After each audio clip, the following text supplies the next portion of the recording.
Central జైల్లో ఆయన 10 ఏళ్ల నుంచి శిక్షని అనుభవిస్తున్నాడు. 2010లోని గాంధీ జన సంఘంలో జరిగిన ఒక హత్య కేసులో ఆయనకి 10 ఏళ్లు జైలు శిక్ష పడింది. ఆయన జైలు శిక్ష అనుభవిస్తున్న టైంలోనే ప్లాన్ చేసుకొని అక్కడి నుంచి పారిపోయినట్టు తెలుస్తుంది. సురేష్ని పోలీసులు గాలిస్తున్నారు. ఇండ్ల సురేష్ స్వగ్రామం వచ్చేసి నెల్లూరు పక్కన సంగం నుంచి ఆయన స్వగ్రామం అని తెలుస్తుంది. సో ఆయన కోసం వెంకటచలం పోలీసులు ఆయనని గాలిస్తున్నట్టు మనకు వివరాలు వచ్చాయి. సో దీనికి సంబంధించి మరింత ఇన్ఫర్మేషన్ కోసం ఓకే, సో మళ్ళీ ఒకసారి డీటెయిల్స్ చూద్దాం. మనం నెల్లూరుకి సంబంధించిన ఇండ్ల సురేష్ ఆయన నెల్లూరు సెంట్రల్ జైల్లో గాంధీ జన సంఘంలో ఒక హత్య చేశాడు. ఆ హత్యలో ఆయనకి హత్య చేసినప్పుడు కోర్టు ఆయనకు 10 ఏళ్ల శిక్షను విధించింది.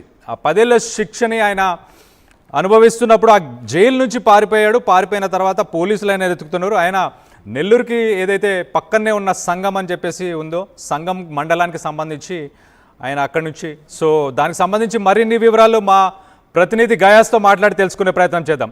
గయాస్, ఈయనకి 10 ఏళ్ల శిక్ష పడింది. ఈయనకి 2010లోనే ఆ హత్య కేసుకు సంబంధించి శిక్ష పడింది. అంటే ఈయన 2010 నుంచి జైల్లో ఉన్నాడా, లేకపోతే ఎప్పుడు ఈయన జైలుకి వెళ్ళాడు, జైల్లో ఎంతకాలం ఉన్నాడు, దాని తర్వాత ఎలా తప్పించుకుపోయాడు?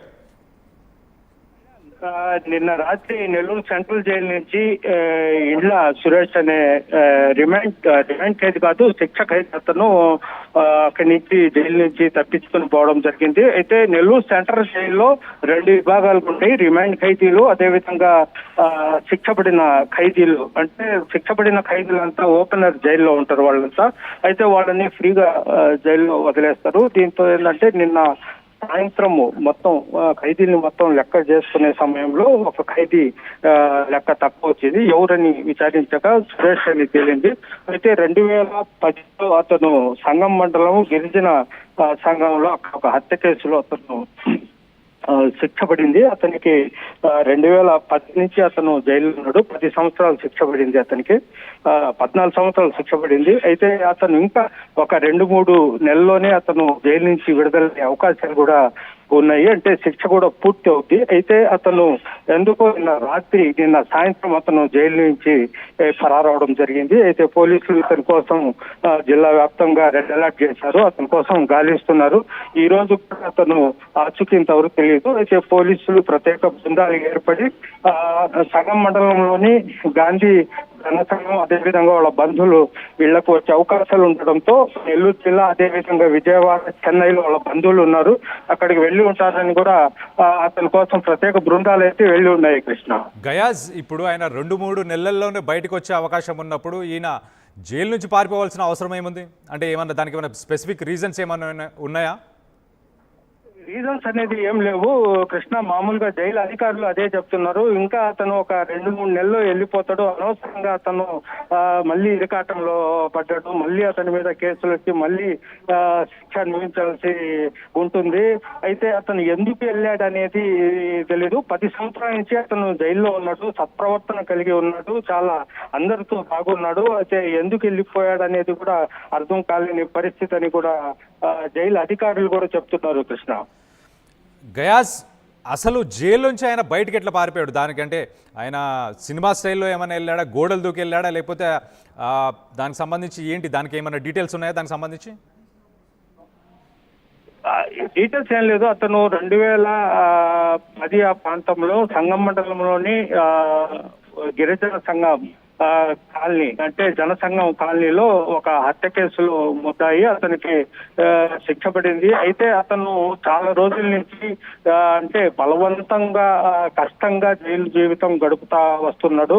అయితే ఇతను 2-3 నెలల్లో కూడా వెళ్ళిపోతాడని అతనికి తెలుసు. అయితే ఇటీవల కూటమి ప్రభుత్వం వచ్చిన తర్వాత కొంతమందిని విడుదల చేసింది. విడుదల చేసినప్పుడు ఇతనికి ఇంకా 7 నెలలు 12 నెలలు 13 నెలలు కాలం వ్యవధి ఉంది. అందుకు అతను విడుదల కాలేకపోయాడు.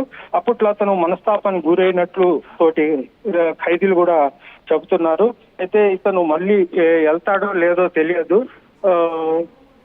బయటికి వెళ్తానో లేదో అన్న భయంతోనే వెళ్ళిపోయి ఉండొచ్చని కూడా జైలు అధికారులు అయితే చెప్తున్నారు. అయితే గయాజ్, ఈయన జనసంఘంకి సంబంధించి గాంధీ జనసంఘంలో ఏదైతే హత్య జరిగిందో ఆ హత్య జరిగినప్పుడు ఈయన దాంట్లో ఇన్వాల్వ్మెంట్ 100% ఉండేనా? అప్పుడు ఏంటి, అసలు ఎందుకు హత్య చేశాడు ఈయన? అయితే అది కుటుంబ కలహాల కారణంగా అతను హత్య చేసినట్లు వాళ్ళ బంధువులు చెప్తున్నారు. స్థల వివాదంలో హత్య చేశారు. ఆ కేసు కూడా సంగం పోలీస్ స్టేషన్ పరిధిలో కేసు నమోదవడం జరిగింది. అయితే అతనికి 14 సంవత్సరాలు శిక్ష పడింది. అయితే అప్పటి 2010 నుంచి అతను శిక్ష అనుభవిస్తూ వస్తున్నాడు. అయితే కూటమి ప్రభుత్వం వచ్చిన తర్వాత అతను విడుదలవుతారని ఎంతో ఆశపడ్డాడు. అయితే కొన్ని కారణాల వల్ల అతను విడుదల కాలేకపోయాడు. అయితే ఇప్పుడు కూడా కాలేను అనే ఒక ఆందోళనలో ఉన్నట్టు జైలు అధికారులు అయితే చెప్తున్నారు. దానికోసమే అతను జైలు నుంచి ఫరారైనట్లు కూడా జైలు అధికారులు అయితే చెప్తున్నారు. Kalyan, right, thanks for the update guys. So మనం చూస్తే ఆల్మోస్ట్ 2010 నుంచి 2025 అంటే దాదాపు 15 సంవత్సరాలు ఆయనకి జైలు శిక్ష ఆల్మోస్ట్ అయిపోయిన తర్వాత ఇంకో కొన్ని నెలలే ఉన్న తర్వాత కూడా ఆయన పరారవ్వడానికి ఏంటి కారణాలు అనేది ఇప్పటికీ తెలియదు. ప్రాథమిక దర్యాప్తులో ఇంకా తెలియాల్సిన విషయాలు ఇంకా ఉన్నాయి. పోలీసులు అదే కోణంలో ఆయనని వెతుకుతున్నారు.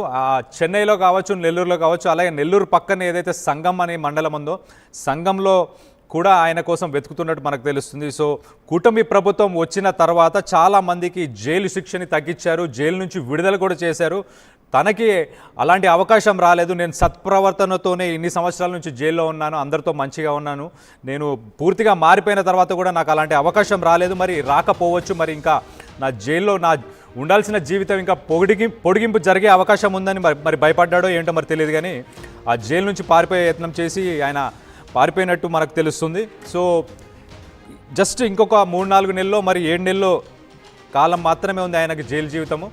అది కూడా ఉన్నా కూడా ఆయన మరి ఆ పేషెన్స్ ఎందుకు లేదు, మరి ఇంకేదైనా అవసరం పడ్డదా, ఎమర్జెన్సీ ఉందా, ఏమనిపించిందో మరి ఆయనైతే ఈ లీగల్గా కాకుండా ఇల్లీగల్గా ఇలా బయటికి వెళ్ళిపోవడం అయితే జరిగింది. సో దీన్ని పోలీసులు దర్యాప్తు చేస్తున్నారు, ఆయనను వెతికే ప్రయత్నంలో కూడా ఉన్నారు. సో ప్రభుత్వాలు మారిన తర్వాత ఇలాంటి పరిణామాలు ఎందుకు చోటు చేసుకున్నాయి అనేది ఒకసారి మనం ఆలోచించాలి.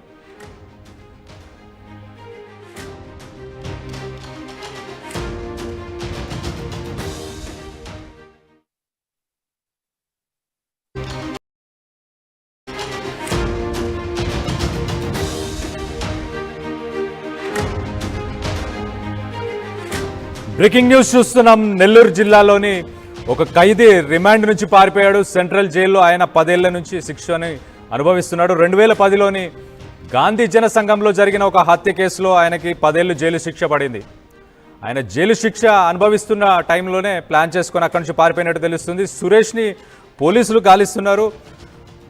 ఇండ్ల సురేష్ స్వగ్రామం వచ్చేసి నెల్లూరు పక్కన సంగం నుంచి ఆయన స్వగ్రామం అని తెలుస్తుంది. సో ఆయన కోసం వెంకటచలం పోలీసులు ఆయనని గాలిస్తున్నట్టు మనకు వివరాలు వచ్చాయి.